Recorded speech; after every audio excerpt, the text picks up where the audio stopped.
Good to see you today, Daniel. I think we met online before, but it's actually good to meet in person. So, what brings you here to IBC? So what brings me here to IBC? I'm here basically to hang out with everyone from the Camerabotics team, as well as meeting up fellow industry friends and partners who are part of the show here at IBC. All right, that's great, man. So, what do you hope to sort of gain here at the Camerabotics booth? What are you looking for today? I think one of the things that why I'm here at Camerabotics is I'm here with my wife, who is obviously training to become a camera operator, but also at the same time we're looking to invest in a unit that will change how we actually look at moving visuals, and plus, to be able to actually put a face in reality and not behind a screen. Yeah, I think it's very important to kind of. It's a different vibe when you actually meet in person. You see the brand. You get to touch and feel as well. So you get to actually get to play with the software. What do you think about Lensmaster so far? You've had a little look at it. Maybe you've seen it already in action. What do you think about the software? I think the software, I think the greatest thing about any software is the ease of use. And I think Lensmaster, as long as if you're from the moving visual field, if you're a post editor like an NLE guy, like you'll be able to get onto it really quickly. And I think when you have a short learning curve or basically something that's easy to work with because of its familiarity, I think that's always a plus point for someone who comes outside of, let's say, for example, robotics. Robotics, obviously, it's a scary word. Not a lot of people understand what it's all about. And when you get into the nitty-gritty of things, and when you realize that it's not so daunting, especially like Lensmaster, it does ease off a lot of the worries. And that's primarily what I think about what Lensmaster does for people.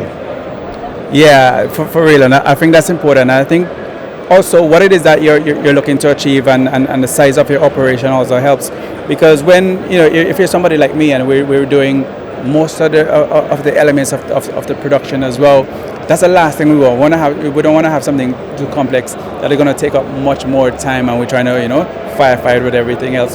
So just give me a little bit more insight on what it is that you're going to be using it for, what your studio does, and that kind of thing. So we're based out of Singapore. Singapore being a predominantly smaller space, we don't have a lot of land space, so our studios are smaller. So I think one of the things that what we're looking for is to be able to achieve high dynamic images, but also in a smaller carbon footprint. And I don't think there's a lot of say robots out there that are able to do that. And I think that's where we're trying to go. Being able to be in a smaller space where you don't have a lot of space, but be able to create big impact and big movements, that clients or basically or collaborators that work with us are able to achieve. Yeah, that's thing. It's quite an exciting space, and I'm always interested in kind of hearing people's stories. So what kind of get you interested in robotics and motion control in the first place? What was your inspiration? Just like storytelling, if nothing is moving, then it wouldn't be called filmmaking, right? It's just static. And when you're able to add elements of high dynamic visual impact, and that changes the game of how you actually film things. And I think that's one of the reasons why for us, we looked at different solutions that are available, and we realized that hey, if we can get this kind of movements, or we can get this kind of things done by a robot, great. Also at the same time, being a studio owner, it's always about being, I wouldn't say cost effective, but also being able to work with a smaller team. Like I said, we don't have a big space. So smaller team plus robots equals big delivery images. I think it's a win-win situation for everybody. Yeah, absolutely. So in terms of the product lineup and the products, which one have you got your eye on? What are you looking to probably go for in the lineup? I think the 1440 is something that I think it's mid-size, it's portable. I can haul it up like a 20-feet truck if I need to be portable. But like predominantly for us, in Singapore, cars are not so big. We're not talking about microcars, but we don't have long-ass haulers to be able to move things around. But I think the 1440 fits our purpose, and I think that's where we eventually will go with the Camerabotics lineup. That's not a bad place to be honest. I think it's a good mid ground. From my experience, for example, the single phase capability has now been put into the 1440s. So that will give you a much broader scope as to where you can actually go with it and what you can do with it, and still have that that level of reach as well. That kind of puts you in a nice space as well, right? Agree. Powered, when we talk about robots, like I think there's a lot of components.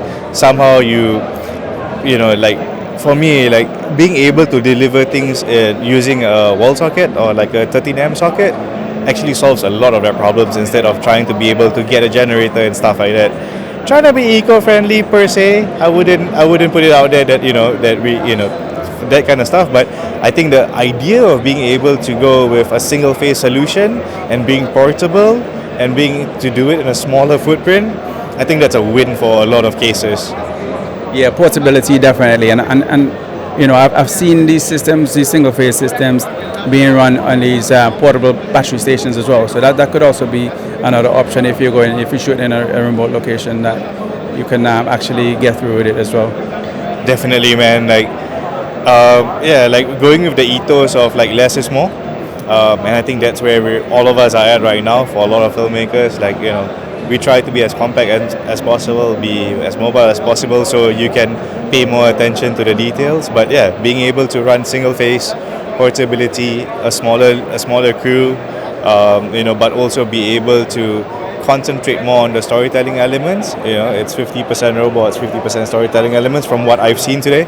And that's something that we're looking forward to do back home, and we hope that in the next 2-3 years, like we hope that if the time comes when it's time for an upgrade, then it's time for an upgrade. But at the start, I think being able to provide people a solution or introduce people to a solution, through say the stuff that we do on tabletops, I think that's a good starting point to be able to introduce people to the world of robotics.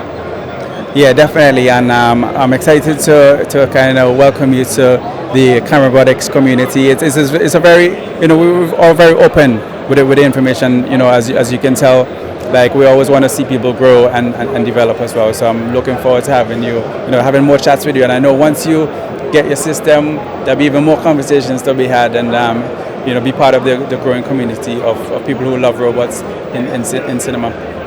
I look forward to getting our systems in, and like you said, it's all about the community. Like Rome was never built in a day, and I think it's the same ethos for us. Like you need people around you to be able to grow, and yeah, we look forward to it as well. All right, well, thank you for your time, and I'll see you around. Thank you. All right.